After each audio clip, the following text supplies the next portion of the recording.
Okay, all right, well, welcome back. As you probably know and can see on screen here, so a new patch, or the next patch for Smite, got talked about, just yesterday. And, the internet's response has been pretty interesting. I know most of you probably understand Blink Rune was changed, and people are a little upset. Maybe there's perhaps some mourning um, about this whole about the blink rune changes, but we'll get into that. We'll talk about it. I just love this meme, by the way. But so we'll go through it. Let's talk about it, and we'll have some hot takes. A lot of the internet is, or a lot of people have. Yeah, we'll put it this way: the salt is flowing. So let's get into it. So first, okay. So we've got some new skins which look awesome. These are all for the new battle pass. They they look great. At least the card art looks really good. So we'll see. I haven't really seen them in game yet, but we'll see. We'll see what they look like. I don't know. We don't know how they are. I know. I think on like the update show, maybe they showed them, but I didn't really watch that. So nice, good looking Scotty, Medusa. All these they look good. And of course the new tier 5 skins. They're all going to be great, right? I'm sure they look great. Well, we'll get to that when we come. So then there's just release dates. So obviously March 24th, which is in a couple of weeks. We've got the battle pass comes out, the new chest, and all the stuff for the Grim Omens event comes out. I believe that's the day that it comes out. The Grim Omens is a big event. It is what it is. That obviously it's like they did before with the like the Odyssey. There's the whole buy all option, and we'll cross that bridge when we come to it. So then, of course, there's new stuff they're doing. Obviously, there's like the patch that'll come out the 24th, is I believe when the full patch is out, and then obviously they're doing like they've started doing these little mini updates that they're doing midway through each of the each of the splits, seasons, whatever, I don't know. They're doing these little mini updates, and so March 10th is the first one, which is just next week, so don't have long to wait. And they're fixing like minor issues with the live stream stuff and whatever. New reporting tool, cool, okay, whatever. Some random bug fixes, not too excited, or not too exciting about it. Nothing too crazy. Rank, they're changing your variants, okay, whatever. But here it is. So this is the stuff coming out March 10th. Here's where the salt really starts to flow. So the big one, Blink, obviously. Everyone knows Blink. A lot of people say it's the best relic in the game, one of the best items in the game. And as they say here in a little quote, so it says, Blink creates moments where players can catch each other at a position quickly. It can close the gaps for an aggressive play or serve as a last-minute escape with enough skilled jukes. Its strength cooldown and distance covered allow it to be a constant threat that is difficult to counter. Adjusting these aspects should make the relic healthier as a whole, while still allowing it to be a strong choice. So the first big thing, they're changing the cooldown. So now it's 120 seconds now, moving up to 140, and they're decreasing the range. This I think is probably the biggest part about it, because 55 units is a pretty average range. A lot of abilities, that's their range or further. And then we have reducing the range. So that's pretty big. I think that's probably gonna be the most like impactful change of it, is just the way that it's shorter. So now you have to be closer to your target in order, if you want Blink like right on top of someone, you have to be a little closer to them. And if you're using it to escape, there are abilities that outrange that. So even if you're instantly 45 units away from that person, there are still some abilities that I think are going to be able to help you. Like your chase abilities are going to help close that gap better, and then your abilities that have just really long range can close that distance. And then obviously the upgrade version reduces the cooldown, still maintains the same range. I think that's nice. That's like a little incentive to upgrade it. I don't know, of the times I get Blink, I'm not really upgrading it. Maybe I should be. I don't know. Maybe I'm trash. We'll see. But that's just nice. A nice little like reason to upgrade it now. It lowers the cooldown, which is nice. So that's the most of the salt right there is from Blink Rune. And then Mace, obviously. Now this is an interesting one. So this is the tier 1 item for like Crusher, Jotun's Wrath, that type of stuff. And a lot of people start with it. But right now, it costs 700 gold. They're decreasing it by 50 to 650. 650 is, I believe, what like tier 1 of like Transcendence in those items are. So that's going to be, I guess, just to make it more in line with the rest of these opener items. And then obviously the cost is going to be the exact same for everything else. Now this is where like the DM Brandon types would tell you with his magic streamer only vision, it says something because, oh, Hand of the Gods is a garbage item, nobody buys it, it's terrible, blah blah blah. So this is why, we decrease the cost, and you're a bad player if you buy this item. And that's where there's a little bit of like the pro player issue, or I don't want to say issue, but like pro player like not syndrome, but the pro player problem with a lot of games like this, especially any kind of competitive game.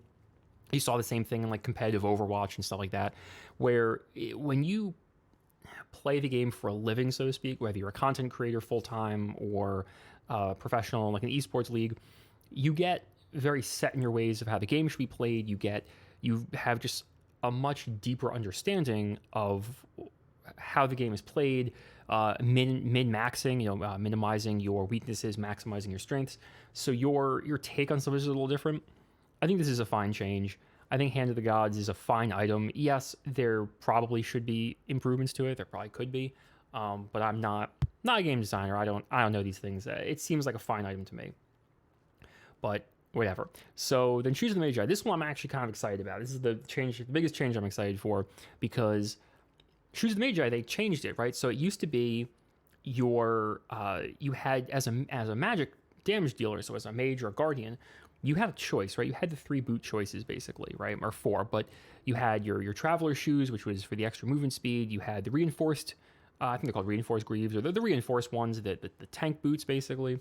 You had cooldown boots, and then you had these, and Shoes of the Magi had penetrations. They were the higher damage and with early game penetration, right? So now when they redid all the penetration items and they got rid of penetration, they just added damage to this item. And basically what this item became was it just became another warrior tabi, right? Kind of boring, in my opinion. Like, all it did was damage and movement speed. That's all warrior tabi does, right? And warrior tabi, kind of a boring item as well. Really doesn't provide you anything. Well, now they decide, hey, you know what? We're going to add mana and 8% lifesteal. That's pretty good, because remember, the last update, or the last set of changes they did, they reduced the cost of this item. So they took, this used to be the 1600 gold choice, and they reduced it now to 1550, and now the cooldown boots are the ones with the 1600 option. So this is going to be a cheaper item, easier to get. I could see maybe mage ADCs taking this. These could be an Oleron or a Freya item, or perhaps Chronos. Now, I don't know if that's going to make a huge difference. I think the mana is nice. That means it synergizes, or kind of synergizes with Book of Thoth, because that goes based on mana from items. And this item now has mana, which is nice. So I think overall it's a good change. We'll see how it goes. I don't know how the meta is going to settle, but we'll see what it is. I'm definitely willing to try it. Oh man, now here's where I get salty. Transcendence, man, what a great item. One of my favorites. I'm a big fan. I build it, again, as it says in the quote here, it has become core in a variety of builds. That's true, because it's a really, really good item. It gives you tons of extra mana regen, cooldown, damage. It's a great item. Now here's what they do. They decide, hey, you know what? The base item, the non-evolved version, no more cooldown reduction. You have to stack this entire item before you get that cooldown. Oh man. Here's my only problem with that. Or the only, I don't want to say problem, the only concern I have with that. So the cooldowns are really nice. If you're getting it on, say, an ability-based hunter, someone like, say, Uller or Chiron, that early game cooldown is really, really nice. Now that this is gone, my only concern is how it's going to affect, like, snowballing, how it's going to affect playing from behind. Like, if you're behind, Transcendence is already rough because you have to stack it, and chances are if you're behind, you're not stacking it as quickly as your opponent. If your opponent got it as well, or any of your opponents, you're not. So you're not coming online as much as quickly because you're not stacking items as fast.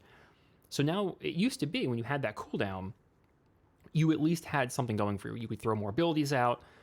Even though you may be playing from behind, you still have the chance to kind of come back because you have the cooldowns. You have that advantage. Everyone's kind of on an even playing field. Whereas now, if somebody stacks it first, they have this immediate advantage of better cooldowns. So we'll see. I still think the item is amazing. I still think it's going to be something that you build on like Uller, Chiron, maybe some ability-based assassins. Probably like I could see any assassin. I don't know. I don't play assassins that often. Whatever assassin you think Transcendence is good on. Then Kukulkan, man. Here's where it gets good. So Kukulkan, everyone knows, is a really strong pick, and even says in the quote, he's a top level pick.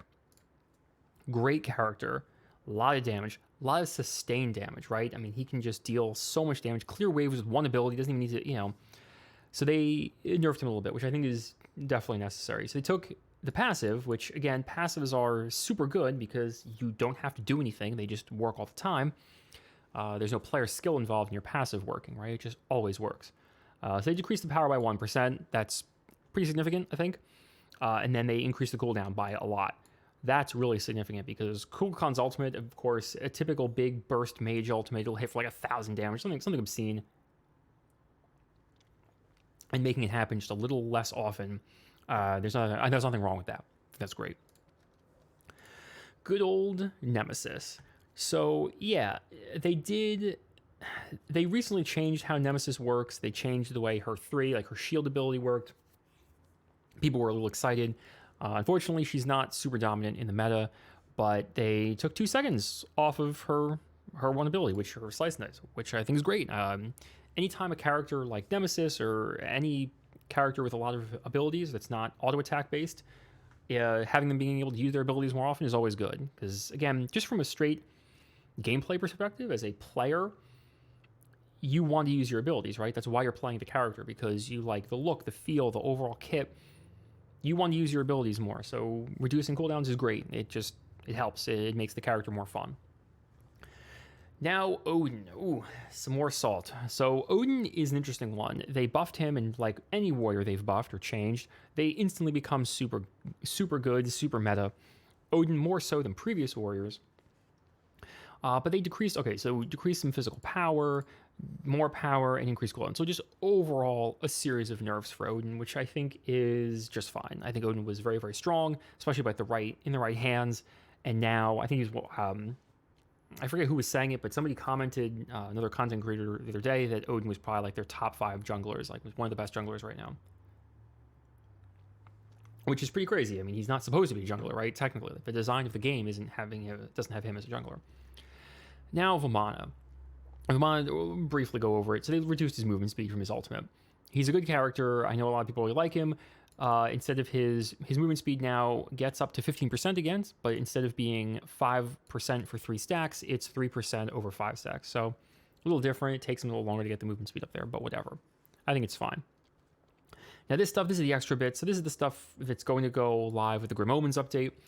And a little bit. So Mage's Blessing. This quote basically says that they don't get it. People don't buy it. And that's true. Tier 2 Chronos Pendant is so much better as an opening item now. Like you just grab the Tier 2, which I think is like Restored Artifact, I think it's called. You just get that item and you're good. You have mana regen, you have good damage. You can choose to rush Chronos Pendant, you can choose to back for boots and then get Chronos Pendant after. There's so many options. It's so much better. Mage's Blessing just fell by the wayside. But they increased magical power. Now, that's interesting. That's definitely a targeted buff. Like they are looking for mid laners to take this item. Because I know certain times on like ability-based hunters and stuff, like I have gone this item on Uller before, and I really like it because it's extra cooldowns, it's better ability damage. Because there is that other part of Mage's Blessing that they aren't touching is the bonus ability damage. So it's a good item. I think that makes it a little better. I don't know if that's going to make it any more attractive, because the problem is when you start with Restored Artifact, you get more consistent mana regen than this item gives you, because this item is one of the per X percent missing. I forget, like 2% or 10%. I forget what it is, but it's a percentage missing. So it's not consistent. It doesn't give you a flat bonus or a flat amount of MP5.